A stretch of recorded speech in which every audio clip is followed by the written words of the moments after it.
My daughter married a young millionaire. Everyone admired them. What a perfect couple. At the wedding, during our dance, she quietly slipped an envelope into my pocket and whispered, "Dad, please help me." Before we continue, please subscribe to the channel and let us know where you're listening in the comments. The fork paused halfway to Michael Bradford's mouth. My future son-in-law was staring at my living room wall again, his eyes tracking to the corner where I kept my desk. "You know, James," he said, setting down the fork with theatrical precision, "with your retirement savings just sitting in some bank account earning nothing, I could show you real opportunities. My fintech connections could triple your returns." My daughter Amanda, sitting beside him at my dining table, shifted uncomfortably. Her hand found her water glass. I smiled, the way I'd learned to smile during 40 years of watching people try to sell me forgeries. "That's kind of you, Michael, but at my age, I prefer boring and safe."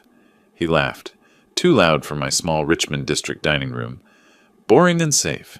That's exactly the problem with your generation. Money should work for you." 6 months ago, Amanda had brought him home for the first time. I remembered standing in this same doorway, watching him park his Tesla with unnecessary drama, the chrome gleaming like a promise. He'd gripped my hand with the enthusiasm of a politician, his watch catching the light. Expensive brand, no scratches, fresh from the store. While Amanda made coffee, I'd watched him survey my house the way auction appraisers examine estate sales, cataloging and calculating. "Successful fintech entrepreneur," Amanda had whispered to me in the kitchen, her eyes bright with hope. "He has an office in the financial district." I'd nodded, noting how his designer suit hung too perfectly, no wear at the cuffs. New money trying to look like old money, except Michael Bradford had neither. Now, 2 weeks before their wedding, he was leaning back in my chair like he already owned it. "I'm serious, James. You could be making real money instead of consulting for whatever you charge. What is it, like $50 an hour?" Amanda's face flushed. "Michael, I'm just saying your dad's worked hard his whole life. He deserves better returns." I stood collecting plates with deliberate calm. "Anyone want more wine?" Michael excused himself to the bathroom. I watched his reflection in the dark window as he paused by my desk, his phone out, angling for a shot of the papers I deliberately left visible. Bank statements for my checking account, the one that showed a comfortable but unimpressive balance. He didn't photograph the shelf above, where my stamp album sat dismissed as an old man's hobby. When he returned, Amanda was helping me in the kitchen. Through the partially open door, I heard him on his phone. "85,000 for a wedding," he said, his voice carrying that particular satisfaction of someone who thinks they're getting away with something. The old man's loaded. A pause. Jennifer, probably. His sister, my daughter's new best friend. "Just be patient," a woman's voice confirmed through the speaker. "Amanda's the key." "I know," Michael said. "She trusts me completely." I rinsed a dish, the water running cold over my hands. Amanda was laughing at something on her phone, oblivious, happy. I'd spent $85,000 on their wedding at Meadowood Napa Valley Resort because she'd looked at the venue photos with such joy. I'd written checks for upgrades, for Jennifer's vendor contacts, for every suggestion Michael made while he and his sister exchanged glances I wasn't supposed to notice. After they left, Amanda hugging me at the door with genuine warmth, I sat alone with my stamp collection.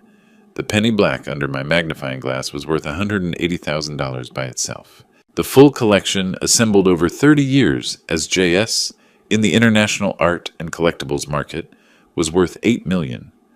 Michael had glanced at these albums once, made a dismissive comment about old stamps, and never looked again. I pulled out my phone, scrolled to Jessica Martinez's number.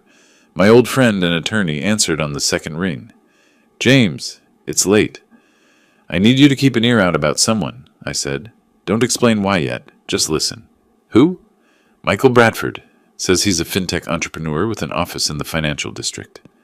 Jessica was quiet for a moment. When she spoke again, her voice had shifted into lawyer mode. "I'll make some calls." I hung up, returned to my stamps. 40 years in the art world had taught me to spot a fake from across the room. Michael Bradford's performance was good, but not that good. The question wasn't whether he was a fraud. The question was what exactly he was after. I thought about Amanda's text from earlier. Dad, I'm so happy. The wedding was in 2 weeks. I could stop it now, confront them, shut it down. But I'd learned patience in my years of acquiring rare pieces. You don't grab at the first offer. You wait, you watch, you let the other party reveal their full hand. I closed the stamp album, my hand resting on millions of dollars Michael had dismissed as worthless. Whatever he was planning, I'd let it play out, just long enough to see the full picture. Then I'd act. The game was already in motion. Michael just didn't know he was playing against a master. The Meadowood Napa Valley Resort looked like something from a wedding magazine, all oak trees and stone pathways with vineyard views stretching toward the hills. March sunshine filtered through the leaves, warm but not hot, perfect weather that money can't buy but luck sometimes provides. 180 guests filled the reception hall, champagne glasses catching light, laughter rising in waves that should have felt joyful. I stood at the edge of the dance floor, watching my daughter Amanda in her wedding dress, and felt the wrongness of it all settle in my chest like a stone. She looked beautiful, radiant even. The dress fit perfectly, her hair swept up the way she'd planned for months. But when the band started playing and the guests cleared the floor for our father-daughter dance, I saw what no one else did. Her hands were trembling as she placed them on my shoulders. "Dad," she whispered, her smile frozen for the cameras. I took her hand, began the slow rotation expected of us. 200 eyes watching, $85,000 creating this perfect moment, and Amanda's fingers shaking against mine like bird wings. She leaned close, her voice barely audible over the music. "Read it when you're alone. Please, Dad." The envelope slipped into my jacket pocket so smoothly that I almost missed it. Her eyes met mine for a fraction of a second. Desperate, apologetic, terrified. I kept dancing, kept smiling, finished the song. Then I kissed her forehead and walked with measured steps toward the restroom, my heart hammering against my ribs. The lock clicked. I braced my hands on the marble counter, pulled out the envelope with fingers that had gone suddenly cold. Hotel stationery. Amanda's handwriting, shaky but clear. "Dad, help me. 3 days ago, I overheard Michael on the phone with Jennifer. He said he's marrying me for your money, that I'm an easy target, and that after the wedding, he'll convince me to put you in a nursing home to access your savings. I didn't know what to do. Everything's paid for, everyone's here. Please stop this."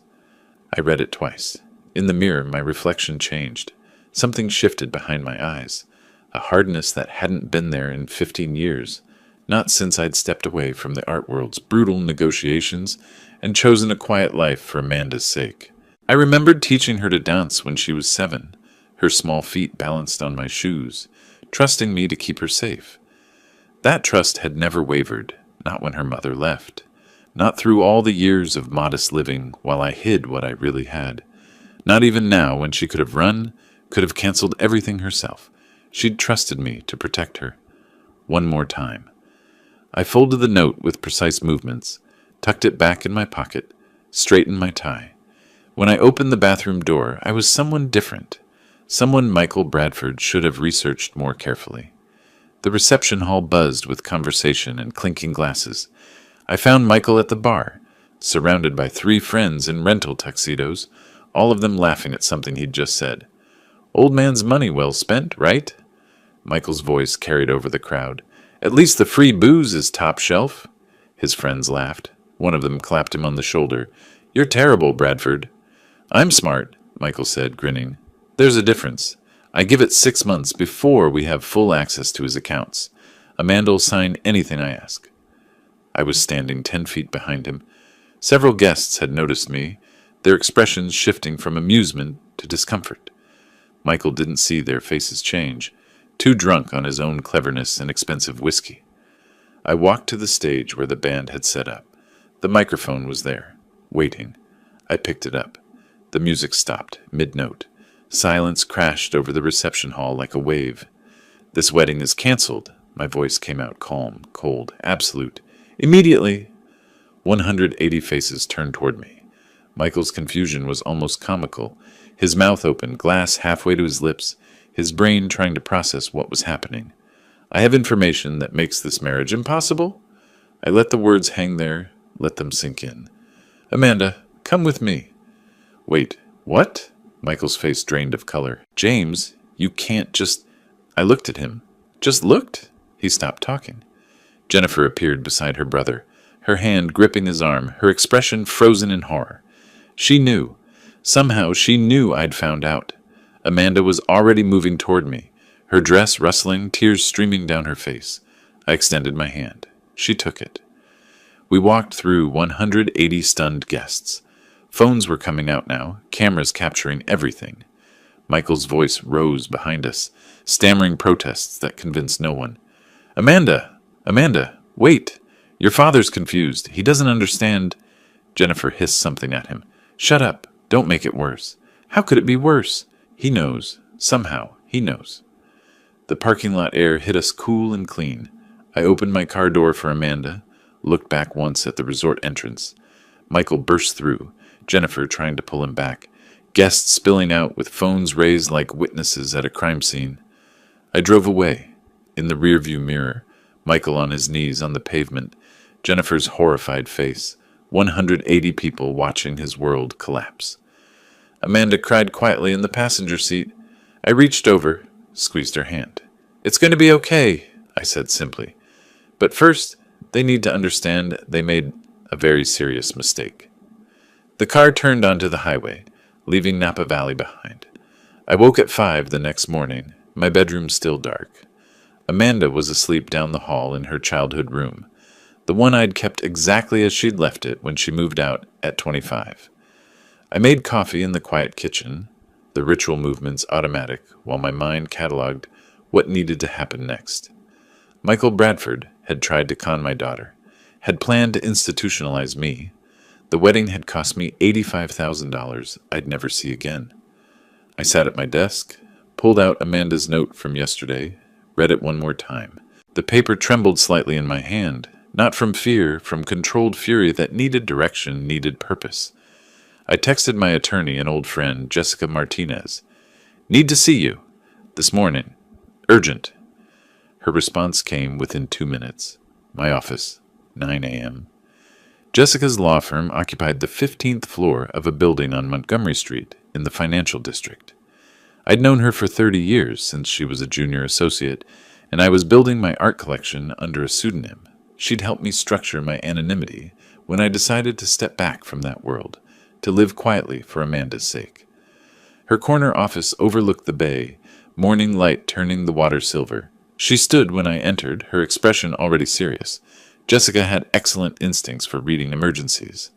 I handed her Amanda's note without preamble. She read it twice, her jaw tightening. Elder financial abuse. That's a felony in California. But we need evidence beyond this note. We need to know who we're dealing with. That's why I'm here. I need everything on Michael Bradford and his sister Jennifer. Jessica pulled out a legal pad, started writing. I'll start with public records, civil cases, credit reports where accessible. But James, if this goes legal, there are protective measures we should implement immediately, for you and for Amanda, whatever it takes. She looked at me and I saw recognition in her eyes. She remembered who I really was, what I was really worth. They picked the wrong target. Yes, I said. They did. That afternoon, I walked next door to my neighbor Bob Chen's house. Bob was 70, retired from the San Francisco Chronicle after 40 years of investigative journalism. We played chess every Wednesday evening, had for the past decade. He answered the door in his usual cardigan, reading glasses hanging from a chain around his neck. James, you look terrible. Can I come in? Over tea in his cluttered living room, books everywhere, old newspapers stacked in corners, I told him everything. Not about my hidden wealth, just the basics. Michael had tried to con Amanda, planned to manipulate her into putting me in a nursing home. The wedding disaster. Bob's reporter instincts activated immediately. His eyes sharpened, his posture straightened. Give me 3 days. If there's dirt, I'll find it. Bob, I can't pay... He waved me off. You think I'd charge for this? Some punk tries to institutionalize my chess partner? I still have sources everywhere. Courthouse contacts, financial records access. This is what I do. The next 2 weeks moved with brutal efficiency. Jessica called on day 4. Michael has 3 outstanding business loans totaling $1.5 million, all with different institutions. Bob stopped by on day 7 with a printout from a Nevada contact. Las Vegas casino debts. $800,000 through a high roller line of credit he defaulted on. Jessica again, day 9. IRS tax liens. $300,000. And Jennifer Bradford has $400,000 in debts from failed real estate deals. Bob delivered his full dossier on day 12, setting the manila folder on my kitchen table with satisfaction. The Tesla, leased. The financial district office. $500 a month for a co-working desk. His startup filed bankruptcy 14 months ago. And here's the interesting part. He was engaged 2 years ago to a woman from a wealthy Marin County family. Engagement ended suddenly with a sealed settlement. I opened the folder, studied the documentation, tax records, business filings, court documents, credit reports obtained through Bob's various legitimate channels.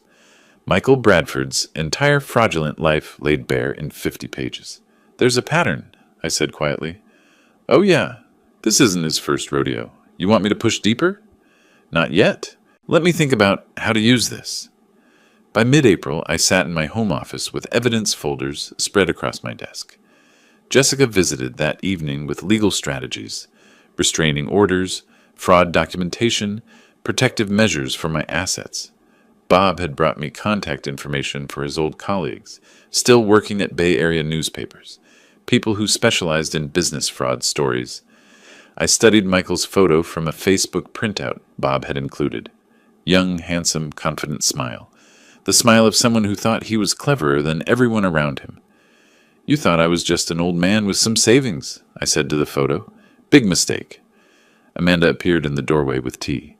Dad? You've been in here for hours. I closed the folders. Just some paperwork. She set the cup beside me, hesitated. Are you okay? You've been so quiet. I'm gathering information. When you move against someone, you need to know everything. Move against? What are you planning? I looked at my daughter, 33 years old, a schoolteacher, kind and trusting and hurt by someone who'd used those qualities against her. Justice, I said simply. He tried to use you, tried to cage me. That requires consequences, but first, I need the full picture. She nodded slowly, kissed the top of my head, left me to my work. I opened my laptop, pulled up an email I'd drafted earlier. Richard Preston, VP at Wells Fargo, someone I'd helped years ago authenticate a disputed Rothko for the bank's art holdings. Time to cash in that favor. I typed carefully. Richard, hope you're well. Wondering if you might review some concerning information about potentially fraudulent loan documentation. I attached a file Bob had prepared. Just facts. No accusations. Sent it. My phone buzzed. Michael's number, another attempt to call Amanda. I watched it ring through to voicemail. Let him wonder, let him worry. The trap was set. Tomorrow, the first piece would fall. 4 days into our investigation period, my doorbell rang at 10 in the morning. I checked the camera feed on my phone. Michael Bradford stood on my porch with grocery store flowers, the cheap kind wrapped in cellophane, not the expensive arrangements he'd brought when he was courting Amanda. I opened the door but didn't invite him in. James, his smile looked rehearsed, I think there's been a terrible misunderstanding. Whatever you heard, whatever Amanda said, we can work this out. I love your daughter. No misunderstanding, I said, my voice flat and cold. No workout. No second chances. Don't come back. I closed the door. Through the window, I watched him stand there for a full minute, his face cycling through confusion, anger, calculation. He was sweating despite the cool morning. His clothes looked cheaper, too, the designer labels replaced with department store brands. The pressure was already showing. April 15th arrived with perfect irony. Tax day fitting for a man with $300,000 in IRS liens. Richard Preston at Wells Fargo had reviewed my concerning information and made discreet inquiries to the 3 lending institutions that had given Michael his startup loans. All 3 discovered simultaneously that Michael's loan applications contained fabricated income statements and forged tax documents. 3 certified letters hit Michael's mailbox at once. I wasn't there to see it, but Bob's source at one of the banks described the phone calls that followed. Michael's voice rising from confusion to panic, demanding to speak with supervisors, insisting there must be mistakes. There were no mistakes, Just $2.3 million in loans being called immediately, 30-day deadline, or face legal action and bankruptcy proceedings. Michael called Jennifer from the bank's parking lot. Bob's contact heard him shouting into his phone through the glass doors. That evening, Jennifer showed up at my door.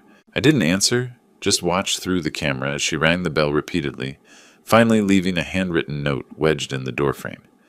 "We need to talk about Amanda's future. This is between adults." I tore it in half, threw it away. The next day, an anonymous tip reached Bob's old colleague at the SF Bay Observer's business section. Just information about concerning patterns in local startup financing and authorities reviewing potentially fraudulent loan applications in the fintech sector. Vague enough to be legal, specific enough that people in Michael's circle connected the dots. His scheduled meeting with a potential investor got canceled via text. His co-working space manager sent an email reviewing lease agreements due to member complaints. The Tesla leasing company sent a late payment notice. His automatic payment had bounced. Everything was closing in. I maintained my normal routine. Morning walks through Golden Gate Park. Chess with Bob on Wednesday evening. Cooking dinner for Amanda, who was slowly recovering her equilibrium. Bob dropped by on Saturday with updates, speaking quietly while Amanda was in the shower. "Your friend's startup office? They asked him to vacate. Too many complaints from other members about his business practices." "Word travels fast in small business communities," I said, "especially when someone makes sure it travels." Bob's eyes twinkled. "You want me to push harder?" "No. Let it develop naturally. Desperation makes people careless. He'll make mistakes." That evening, Amanda and I sat at the kitchen table with tea. She'd been quiet all day, staring at her phone occasionally, like she expected it to ring. "Michael came by last week, didn't he?" she asked. "The doorbell camera recorded something." "He did. I sent him away." "How do you feel about that?" She was quiet for a moment. "Relieved. Also sad. I really thought—" She shook her head. "But I heard what he said to Jennifer. I know what he planned." I reached across the table, squeezed her hand. "You were kind. He took advantage. That's on him, not you. Remember that." Meanwhile, across the city, Michael and Jennifer were spiraling. Bob had a contact in Michael's apartment building, a maintenance worker who occasionally overheard conversations through thin walls. Michael pacing his living room at midnight, Jennifer's voice sharp with stress. Calculator out. Bills spread across his table, showing impossible math. 3 separate institutions, Jennifer had said. Same day? Someone made this happen? Who? The old man? Michael's laugh was brittle. He's a retired consultant living in Richmond. What power does he have? What do we actually know about him? I researched him. Public records show a modest pension, Social Security, small consulting income. He lives in a house worth maybe $800,000. He's nobody. But doubt was creeping in. I could feel it, the way you feel weather changing. They decided to fight back, to sue me for emotional damages from the canceled wedding. Jennifer's idea, probably. She was slightly smarter than her brother. He'll settle to avoid publicity, she'd said. We get something, pay down the debts. Michael had agreed immediately. Yeah, he's old. He'll cave. Fatal miscalculation. The email from Jessica Martinez arrived on a Tuesday evening. They're suing you. I opened the attachment. Michael Bradford was seeking $500,000 in emotional damages and lost wages from the canceled wedding. Jennifer had added her own claim for $100,000 in lost wedding planning fees and reputation damage. I started laughing. Actually laughing, a sound that felt strange after weeks of controlled tension. Amanda appeared in the doorway of my office, worried. Dad? I looked up, wiping my eyes. They just made the biggest mistake of their lives. They're taking me to court. Her face fell. That's not funny. Don't worry. I was still smiling. They brought a knife to a gunfight, and they don't even know I'm armed. I forwarded the lawsuit to Jessica with one line. Time to show them who they're dealing with. Her response came immediately. Finally, I've been waiting for this. I closed my laptop, looked around my modest office. The Keith Haring print on the wall. Amanda thought it was a poster. Didn't know it was an original worth more than Michael's entire claim damages. My stamp collection and albums on the shelf. 8 million in philatelic rarities, disguised as an old man's hobby. Tomorrow, The real fight would begin, and Michael Bradford had absolutely no idea what was coming. Amanda had been living with me for nearly a month. She moved through my house like a ghost, quiet and withdrawn, processing everything that had happened. I gave her space, cooked meals she barely touched, and waited. One evening she sat across from me at the dining table. The sun was setting through the Richmond district fog, casting everything in gray-blue light. "Dad," she said quietly, "do you want to know exactly what I heard? The full conversation?" I set down my tea. "Only if you're ready to tell me." She nodded, her hands wrapped around her own cup like she was cold. "I need to say it out loud. I need you to understand why I couldn't go through with it." "I'm listening." She took a breath. 3 days before the wedding, I was at Michael's apartment. We were finalizing last-minute details. Seating charts, timeline stuff. I went to shower. Her voice dropped. Michael thought I couldn't hear him. He was on speakerphone with Jennifer. I heard everything through the bathroom door. I stayed very still. He said, "The old fool spent 85 grand on this wedding. Can you imagine how much more he's sitting on?" Amanda's voice cracked slightly. "He called you a fool, Dad." "Let him," I said quietly. "Fools are underestimated. That works in my favor," she continued, the words coming faster now, like she needed to expel them. "Jennifer asked if you'd just hand over money." Michael laughed. He said, "Not directly, but Amanda will. After the wedding, I convince her that Daddy's getting too old to live alone. Memory issues, safety concerns, you know the script. Nursing home, full financial guardianship through Amanda. She loves me. She'll sign anything I ask. Access to his accounts. Done." My jaw tightened, but I didn't interrupt. Jennifer asked what if you fought it. Michael said, "Then we lawyer up. Competency hearing. The guy's 65, lives alone, no other family. Easy case. Amanda gives me power of attorney. We're golden." Amanda was crying now, quietly. "I stood in that shower, Dad. The water went cold. And I listened to the man I loved plan to cage you like an animal, to use me to do it." I moved around the table, pulled her close. She sobbed against my shoulder, the first real cry she'd allowed herself since the wedding disaster. "The next 3 days were the worst of my life," she whispered when she could speak. "I couldn't tell anyone. Everything was paid for. Everyone was coming. You were so happy for me. I kept thinking maybe I'd misheard. Maybe there was some explanation, but I knew. I knew what he was." "You saved both of us," I said firmly. "You were brave when it mattered most." She pulled back, wiping her eyes. "That note. I wrote it 12 times. The dance was my only chance. I knew if anyone could fix this, it was you." We sat in silence for a moment. Then I made a decision. "Amanda, there's something you should know about me, about who I was before you were born." I took her to my study, a room she rarely entered, respecting it as my private space. I opened a cabinet, revealing authentication certificates, insurance documents, auction records. For 25 years, I was known as JS in the art world, a legendary dealer and collector. I built one of the most valuable private modern art collections on the West Coast. She stared at the documents, not understanding yet. I pointed to the herring print above the fireplace. "That's not a poster. It's an original, worth about $2.5 million. Her eyes went wide. I opened the stamp albums on my shelf. "This collection is worth $8 million. The total value of everything I own, including some pieces in storage, over $50 million. Amanda sat down hard in my desk chair. "50 million? After your mother passed, I chose to live modestly. I wanted you to grow up normal, not spoiled, not a target." I smiled without humor. "Though you became one anyway." She started laughing, a slightly hysterical sound mixed with tears. "He was going to steal from you. He thought you had maybe $500,000 saved, and you actually have considerably more. Yes. He has no idea who he's actually dealing with." "Not yet," I said. "But he will. When the time is right, everyone will know."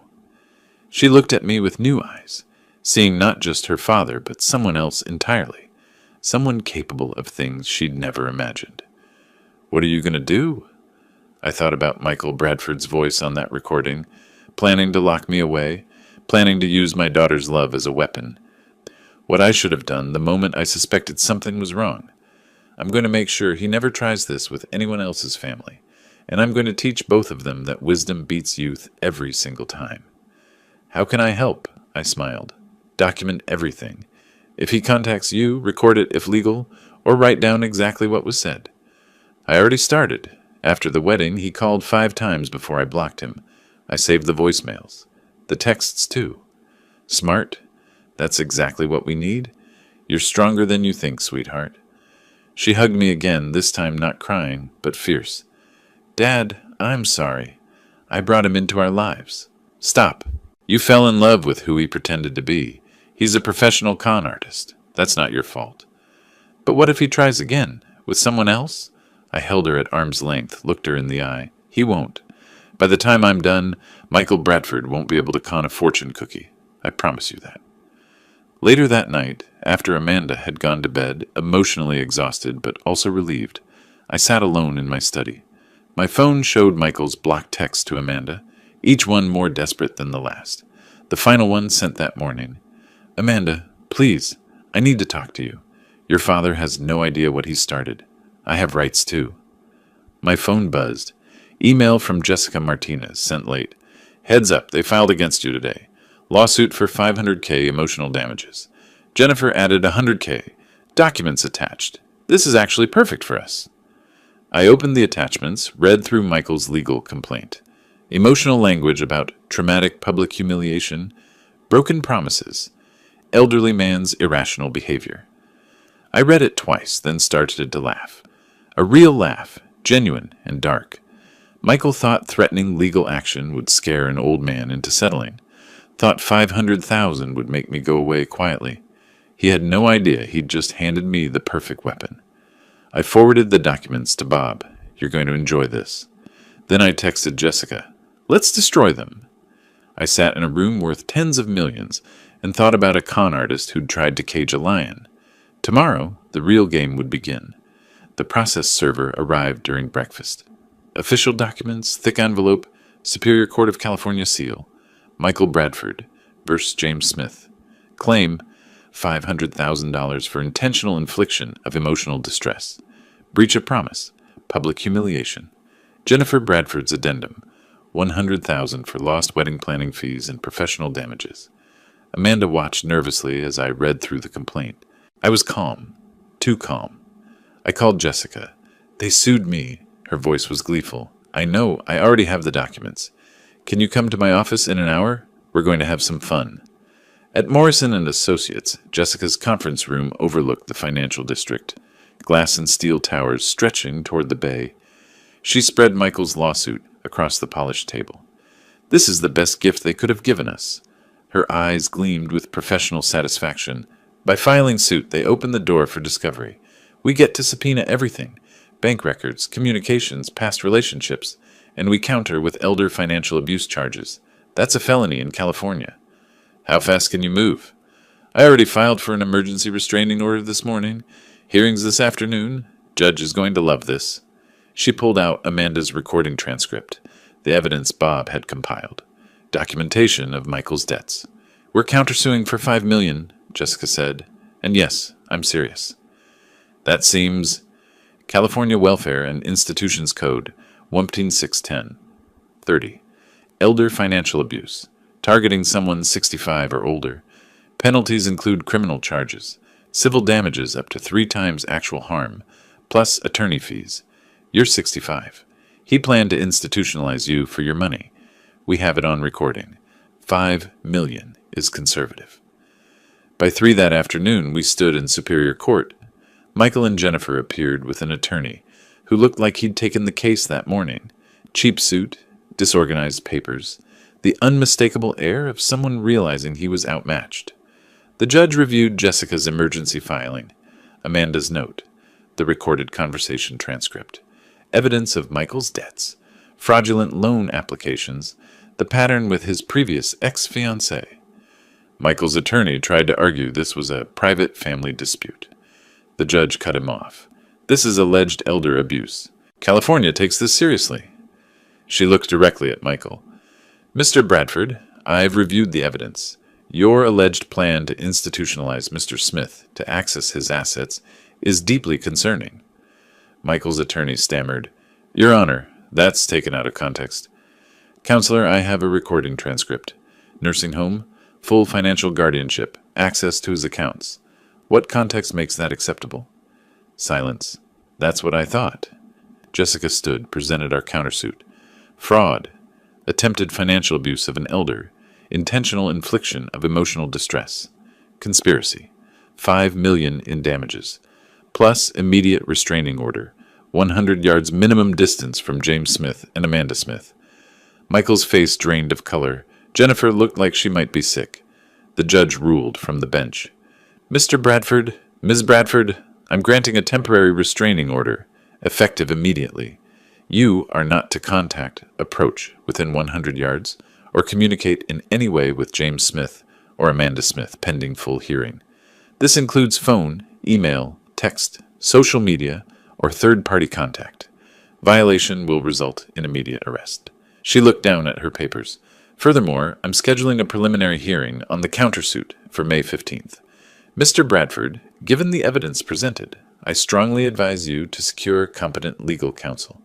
This is serious. Michael tried to speak. I'm done, Mr. Bradford. Next case.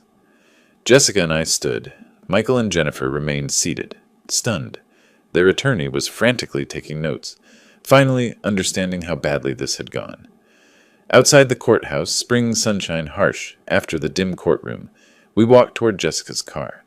Michael and Jennifer emerged moments later, standing on the courthouse steps, exactly 100 yards away by law. I could see them clearly. Michael was on his phone, probably calling other attorneys. Jennifer was crying, the first time I'd seen her crack. I leaned on my walking stick. I didn't need it, but it emphasized my age nicely. Then I turned, looked directly at them across the plaza, made eye contact with Michael, raised one hand in a small, cold wave, then smiled. Michael saw it. Our eyes met across the distance. In that moment, something shifted in his expression. Recognition. Fear. The beginning of understanding that he wasn't fighting a scared old man, but someone who'd planned for this, who'd wanted this. I turned away, said something quiet to Jessica. She laughed. We walked to her car. Behind us, Michael and Jennifer stood frozen on the courthouse steps, beginning to understand they were in a fight they couldn't win. In the car, Jessica was already planning. May 15th, 10 days. They need to find a real attorney, which costs money they don't have. Meanwhile, the restraining order keeps them away from you and Amanda, and I'm sending everything to the district attorney tomorrow. Will they fight or fold? Michael's ego says fight. His empty bank account says fold. Either way, we win. That evening, Bob called. The courthouse filing is public. I have friends at the Chronicle who might be interested in a story about elder financial abuse attempts. Want me to plant seeds? Not yet. Let Michael make the next mistake first. He will. Desperation guarantees it. After hanging up, I sat with my stamp collection, examined a rare Victorian-era stamp worth $150,000 through my magnifying glass. Steady hands, clear mind. Michael and Jennifer were beginning to realize they'd picked a fight with someone who had patience, resources, and nothing to lose. The restraining order meant they couldn't get close. The countersuit meant they were bleeding money they didn't have. The court date on May 15th meant they had 10 days to figure out an impossible situation. I placed the stamp carefully in its protective case. I'd built this collection over decades through patience and precision. Taking apart Michael Bradford's life would require the same skills, and I had plenty of time. Michael, on the other hand, had 10 days before everything collapsed. The clock was ticking, and I was watching every second. 3 days after the court hearing, Bob Chen's column appeared in the SF Bay Observer. The headline read, "Elder Financial Abuse, a Growing Threat in San Francisco."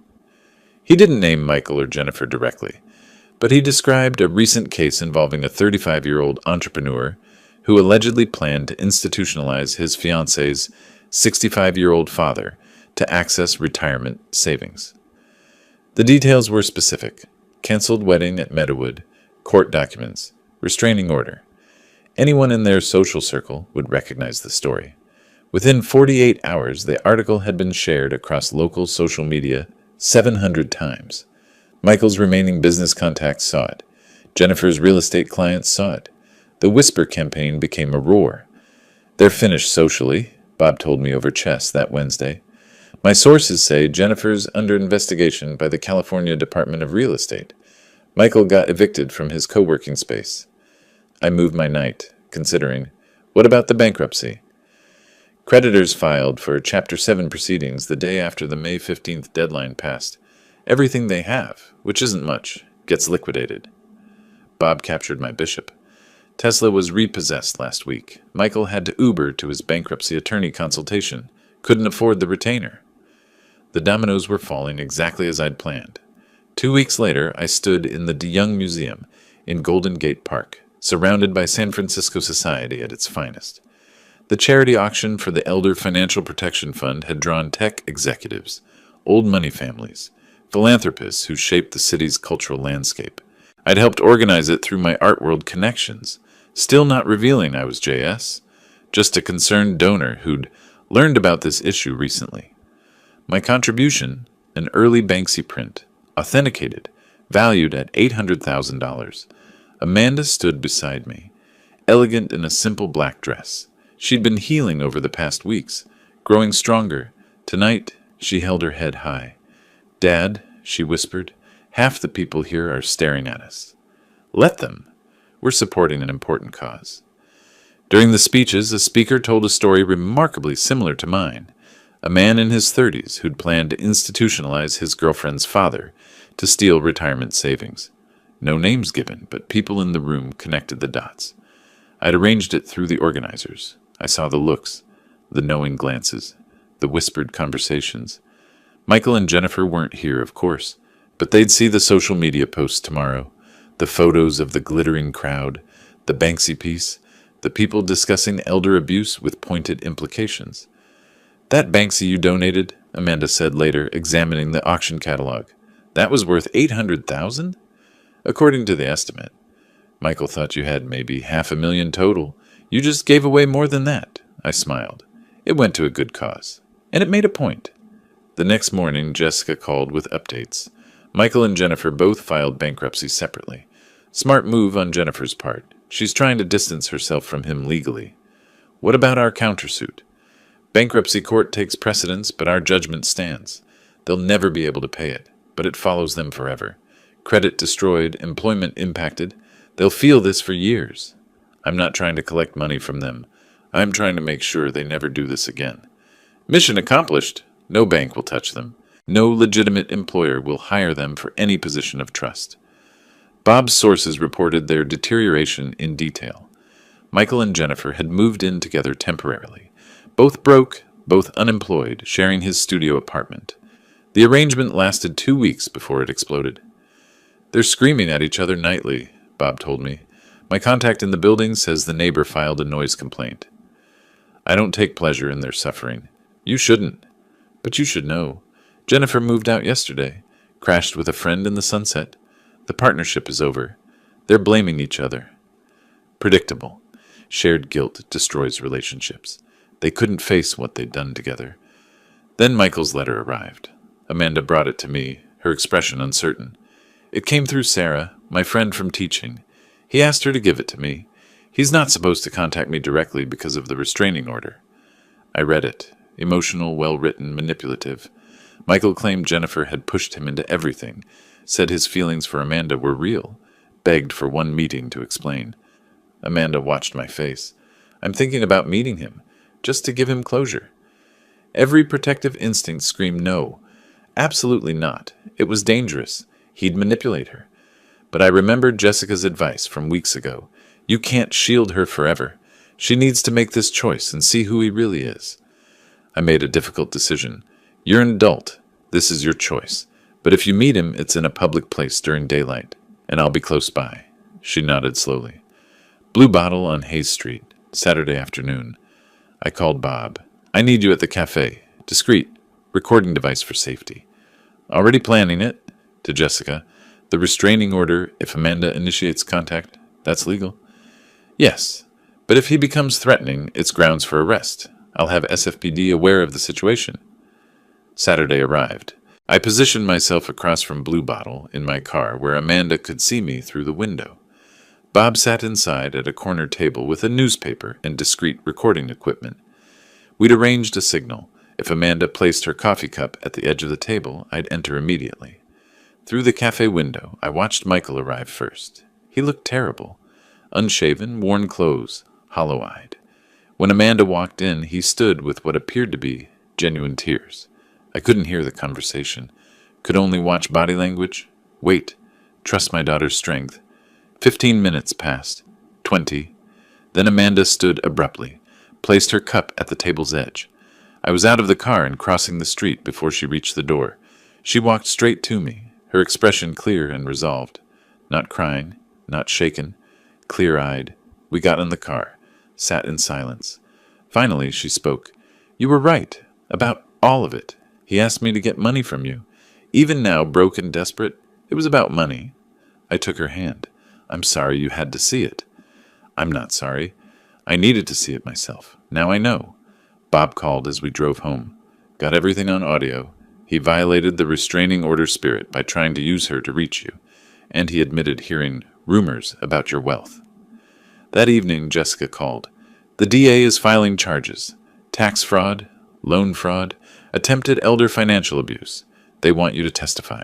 Preliminary hearing in 3 weeks. Will I have to explain my resources? If Michael's attorney tries to claim you're exaggerating? Yes. This is when the JS reveal happens. Your choice?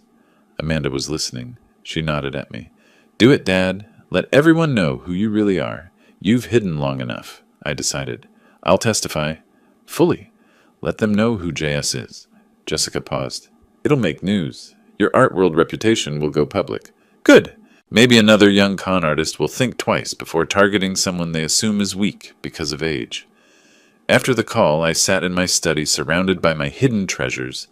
Basquiat, Herring, Banksy, rare stamps worth millions. For 15 years, I'd hidden this to protect Amanda. Now, revealing it would protect others. The testimony would be my final move, not from shadows, but in full light. Amanda arrived at Blue Bottle Cafe on Hayes Street at 2 p.m. Michael was already there, transformed from the polished entrepreneur who'd once courted her. Unshaven, clothes that hung loose on his frame, dark circles carved beneath his eyes like bruises. He stood when she entered. Tears, real or performed, filled his eyes. Amanda, thank you for giving me this chance. She sat, her posture guarded. Bob Chen was 2 tables away, absorbed in his newspaper, the recording device active in his jacket pocket. Through the window, she could see her father's car parked across the street, exactly where he'd promised. Michael launched into his prepared speech. I've had time to think, what I did, what I became. His voice cracked authentically. Jennifer, she pushed so hard. She's always been about money, status. I got caught up in her plans. But my feelings for you were real. Are real. He reached for her hand across the table. She didn't pull away immediately, but didn't return the gesture either. Michael, I heard what you said to Jennifer. The nursing home plan. Using me to control my father. How do you explain that? He'd rehearsed this answer. I was performing for her. She was pressuring me, said if I didn't have a concrete plan, she'd back out of helping with wedding expenses. I said what she wanted to hear. I never meant it. Almost convincing. Amanda's expression softened slightly. The note I gave my father, that was the hardest thing I've ever done. I loved you. And I love you. Michael leaned forward, intensity replacing tears. We can start over. Maybe not here, not in San Francisco, but somewhere. I'll rebuild my life. I'll prove to you. Then he made the mistake. Your father. He's not what he seems, is he? I've heard things.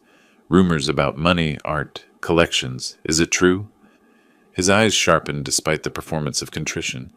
Because if it is, Amanda, if you just talk to him, explain that I've changed, that I need help getting back on my feet. It wouldn't be for me. It would be for us, for our future. The moment crystallized for Amanda with perfect clarity. She stood calmly, placed her coffee cup at the table's edge, the prearranged signal, and spoke with a steadiness that surprised even her. It was never about me, not 6 months ago, not at the wedding, not now. You don't love me, Michael. You love what you think you can get through me. Michael's facade cracked like dropped porcelain. He stood, his voice rising. Amanda, wait. You don't understand the pressure I'm under. Your father destroyed me. He has millions, millions, and he's letting me starve. People in the cafe turned to stare. I just need a chance. Just some help. Amanda walked toward the door, her voice carrying across the suddenly quiet space. Don't contact me again. Don't write. Don't call. We're done. She crossed the street to her father's car, got in the passenger seat. They sat in silence while she processed what had happened. Finally, she spoke. You were right about all of it. He asked me to get money from you. Even now, even after everything, it was about money. James covered her hand with his. I'm sorry you had to see it, but I'm proud of you for facing it. I'm not sorry. I needed to see it myself. If I'd just taken your word, part of me would always wonder. Now I know. His phone rang as they drove home. Bob's voice was quietly satisfied. Got everything on audio.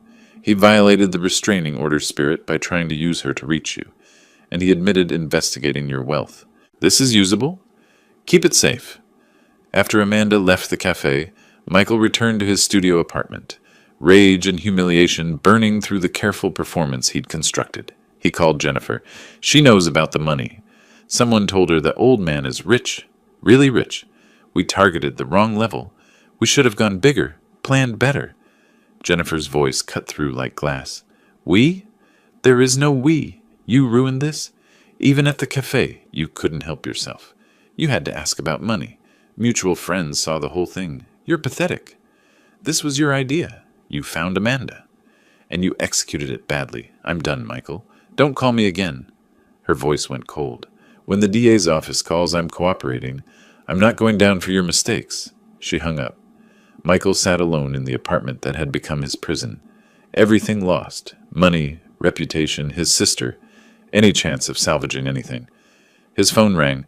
Public Defender's Office returning his call about the IRS investigation. Mr. Bradford, I've reviewed your case. The evidence of fraudulent loan applications is substantial. Tax evasion charges are likely. You're looking at potential jail time. The walls were closing in. That evening, Jessica called James with the news he'd been expecting. The DA is filing charges. Tax fraud, loan fraud. They want you to testify at the preliminary hearing. 3 weeks, July. Will I have to explain who I am? My resources? If Michael's attorney tries to claim you're just a vindictive old man exaggerating the threat? Yes, you'll need to establish your actual financial status and why his plan was credible. Jessica paused. This is when the JS reveal happens, James. In court, on the record. Your choice. Do it, or I can try to keep it sealed. James looked at Amanda, who'd been listening. She nodded firmly. Do it, Dad. Let everyone know who you really are. You've hidden long enough. Michael thought you were nobody. Show him. Show everyone the truth. James made his decision. I'll testify. Fully. Let them know who JS is. I'm done hiding. It'll make news, Jessica warned. Chronicle will cover the hearing. Your art world reputation will go public. Good. Maybe it'll help someone else. Maybe another young con artist will think twice before targeting someone they assume is weak because of age. After the call, James sat in his study, surrounded by the collection he'd built over decades. Basquiat on one wall, Herring above the fireplace, rare stamps and protective albums, each one a treasure he'd hunted and acquired with patience and precision. For 15 years, he'd hidden this world to give Amanda a normal childhood. Now, revealing it would serve a greater purpose, protection for others, a warning to predators who saw age as weakness. The testimony would be his final move, not from the shadows where he'd operated as JS for so many years, but in full light, claiming his identity and his power. Michael Bradford had tried to cage a lion, thinking he'd found a helpless old man. In 3 weeks, in a courtroom, James would show him exactly what kind of predator he'd awakened. The game was almost over, and James held all the pieces. The bankruptcy hearing was routine until Michael saw me in the gallery. He was sitting at the defendant's table while the trustee reviewed his Chapter 7 filing. $2.3 million in debts. Assets. A laptop, some clothes, nothing of value. The fraudulent loan applications were being examined when Michael noticed me sitting 3 rows back. He stood suddenly, his chair scraping loud in the quiet courtroom. This is his fault. His voice cracked with desperation. That old man destroyed my life. He canceled my wedding, turned my fiancée against me, called my creditors, ruined my reputation, all because he's a bitter, lonely pensioner who couldn't stand to lose his daughter. The judge, a woman in her 50s with steel-gray hair, called for order. Jessica stood smoothly. Your Honor, Mr. Bradford is making serious allegations. Perhaps Mr. Smith should be allowed to respond and clarify his actual circumstances. The judge studied me. Mr. Smith, please approach the witness stand. I walked forward, was sworn in, took my seat. Michael glared at me from his table, breathing hard. Mr. Smith, the judge said, please explain your relationship to this case. I spoke calmly, deliberately. I'm James Smith. I'm 65 years old. I live in Richmond District, San Francisco. For the past 15 years, I've lived modestly to give my daughter a normal childhood. I paused. But Mr. Bradford is mistaken about who I am. Michael leaned forward. In the art world, I'm known as JS. For 25 years, I was one of the most active dealers in contemporary art on the West Coast. I built a private collection valued at over $50 million. The courtroom went silent. Michael's mouth fell open. I continued, my voice steady. Mr. Bradford targeted my daughter believing I was a vulnerable pensioner with modest savings. He planned to institutionalize me to access what he thought was maybe $500,000. I looked directly at him. He had no idea. My collection includes works by Basquiat, Haring, early Banksy pieces. My philatelic collection alone is worth $8 million. The painting Mr. Bradford walked past in my living room every time he visited? An authenticated Keith Haring worth $2.5 million. He thought it was a poster. Jessica approached with a folder. Your Honor, documentation. Authentication certificates, insurance policies, auction records. The judge reviewed the papers. Michael's face cycled through horror, humiliation, rage. He stood again, shouting, You had $50 million, and you let me think. You were playing me the whole time. Jessica's voice was ice. No, Mr. Bradford, you were playing yourself. Mr. Smith was living his life. You chose to target him and his daughter. The judge cut in sharply. Mr. Bradford, sit down. The court recognizes that Mr. Smith had every right to protect himself and his daughter from your scheme. The evidence of your fraudulent intent is overwhelming. I added one final statement. I lived modestly by choice, to protect my daughter from people like you. Turns out, even modesty wasn't enough protection. But I'm done hiding now. The world can know who I am, because people need to understand that age doesn't equal vulnerability, and that underestimating someone based on appearances is always a mistake. The courtroom erupted with whispers. Court reporters were typing frantically. Someone in the back was texting. By evening, the San Francisco Chronicle had the full story. Mystery collector J.S. revealed as James Smith, art world legend, foiled fortune hunter's plot. The article was comprehensive. The canceled wedding, Michael's scheme, the bankruptcy. My collection with photos of the Haring, selected stamps, a Basquiat, quotes from art world figures expressing excitement about finally knowing J.S.'s identity. My phone rang constantly. Interview requests, art publication features, museum exhibition proposals. Bob stopped by that evening, grinning. You're a celebrity now. How does it feel? Strange. I hid for 15 years. Now everyone knows. I poured us both whiskey. But maybe that's right. Maybe transparency is better protection than secrecy. Amanda read the online comments aloud. They're calling you a protective genius, and Michael perhaps the most incompetent con artist in San Francisco history. I smiled slightly. A week later, Jessica called with the final details. Michael accepted a plea deal, 18 months federal prison for tax fraud. He'll be sentenced next week. Jennifer's bankruptcy is final. She lost everything. It's over then. It's over. You won, James. I looked at Amanda, who was sketching in her journal, something she hadn't done in months, a sign she was healing. No, I said quietly. It's not over. It's beginning. Now we figure out what comes next, how we use this to help others. 2 letters had arrived that afternoon, one from a minimum security facility, one from an East Bay address. Amanda had seen the return addresses. They wrote to you, she'd said. I'd set them aside on my desk. Not today. Let them sit. Some conversations require the right timing. Now, in the evening quiet, I looked at those envelopes. Michael and Jennifer, writing from their separate defeats. Tomorrow, I thought. Tomorrow I'd read what they had to say. Tonight, I sat with my daughter and watched her sketch, and felt something I hadn't felt in 5 months. Peace. 3 weeks passed before I opened the letters. It was a Saturday morning, late August.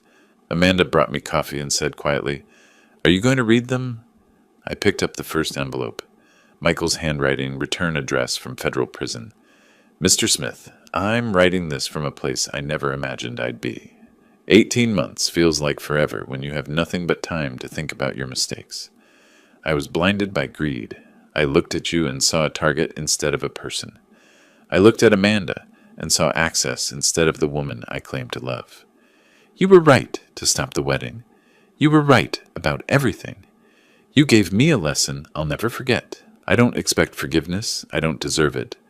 But Amanda deserves to know I understand what I did to her, and I'm sorry. I hope she finds someone worthy of her. It was never me." Jennifer's letter was shorter, written on cheap paper. "Mr. Smith, I've lost everything.